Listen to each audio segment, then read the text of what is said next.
혹시 누군가랑 진심으로 마음을 나누는 게 왜 이렇게 어렵지? 하고 느껴본 적 없으신가요?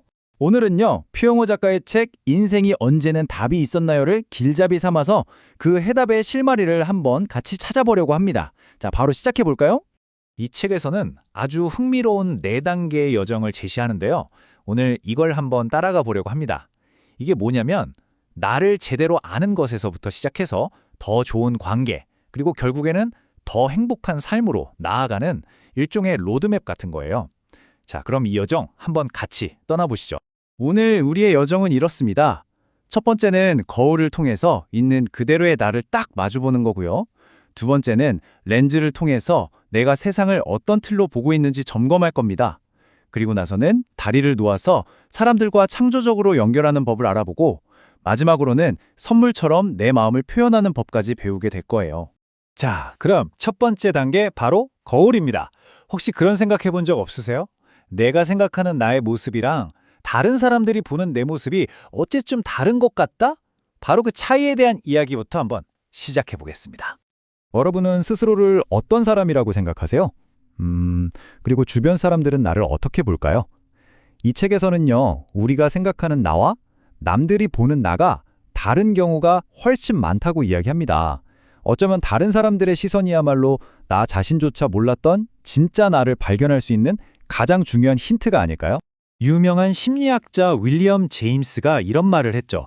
인간의 본성 가장 깊은 곳에는 인정받고 싶어하는 갈망이 있다고요. 바로 이 인정이라는 것의 힘이 한 사람을 어떻게 바꿔놓을 수 있는지 정말 재미있는 일화가 하나 있습니다. 저자에게 술 버릇 때문에 다들 기피하는 친구가 한 명 있었대요. 그래서 저자가 일부러 다른 친구들한테 야, 걔 요즘 진짜 매너 좋아졌어. 이렇게 칭찬을 하고 다닌 거죠. 근데 정말 놀랍게도 그 칭찬을 전해 들은 친구가 진짜로 행동이 바뀌기 시작했다는 겁니다. 나중에 그 친구가 그러더래요. 자네가 나를 좋은 친구로 인정해 주는데 내가 어떻게 예전처럼 행동하겠나? 라고요. 와, 이처럼 긍정적인 인정, 긍정적인 말이 사람을 얼마나 크게 변화시킬 수 있는지 보여주는 정말 강력한 이야기죠. 자, 이제 두 번째 단계인 렌즈로 한번 넘어가 볼게요. 우리 모두는 사실 각자 자신만의 안경을 쓰고 세상을 보잖아요.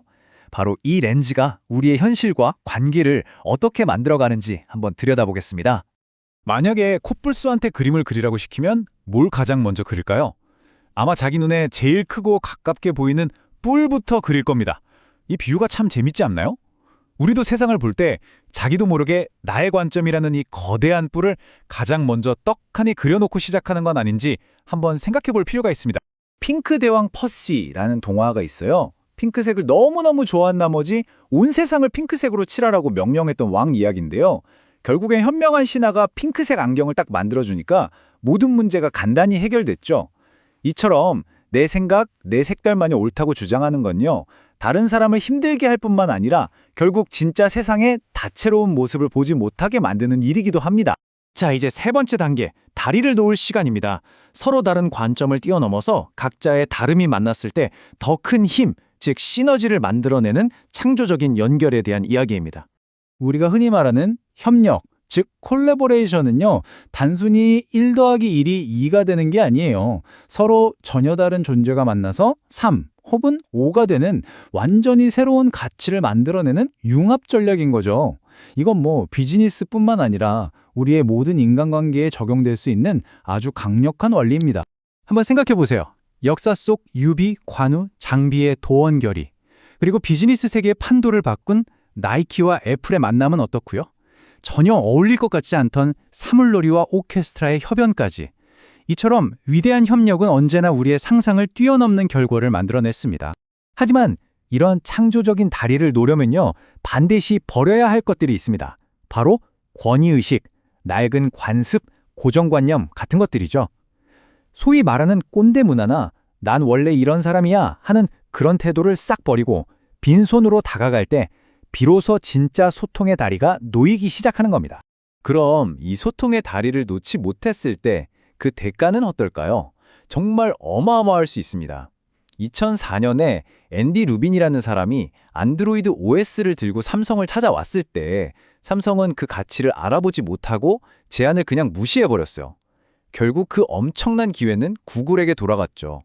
낡은 관점, 닫힌 소통이 얼마나 큰 기회를 날려버릴 수 있는지 보여주는 정말 뼈아픈 사례입니다. 자, 드디어 마지막 단계 선물입니다. 지금까지 우리가 배운 이 모든 것들을 어떻게 하면 마음을 담아서 건네는 일상의 습관으로 만들 수 있을까요? 그 구체적인 방법을 한번 알아보죠. 저자는 무술가 최배달의 도장 깨기에서 영감을 받아서 아주 특별한 습관을 만들었대요. 바로 감사 깨기입니다. 매년 12월이 되면 한 해 동안 고마웠던 사람들을 직접 찾아가서 식사를 대접하면서 마음을 전하는 거죠. 저자는 이렇게 말합니다. 돈을 버는 것보다 이 감사 깨기를 하는 게 훨씬 더 큰 행복이라고요. 정말 따뜻하고 재치 있는 이야기 하나 더 들려드릴게요.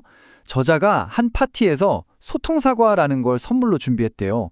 한국어에서 사과, apology랑 사과, apple가 발음이 똑같잖아요. 그걸 이용한 아이디어였죠. 근데 한 참가자가 이 사과를 아내에게 가져가서 그동안 잘해주지 못해서 미안해 하면서 건넸는데 아내가 감동의 눈물을 펑펑 흘렸다고 합니다.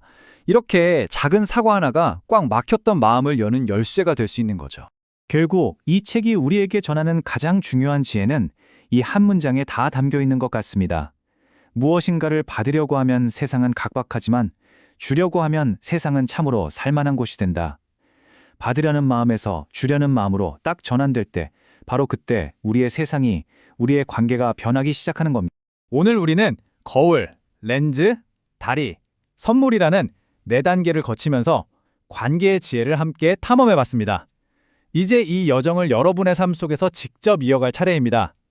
오늘 여러분은 누구에게 가장 먼저 이 연결이라는 따뜻한 선물을 건네시겠습니까?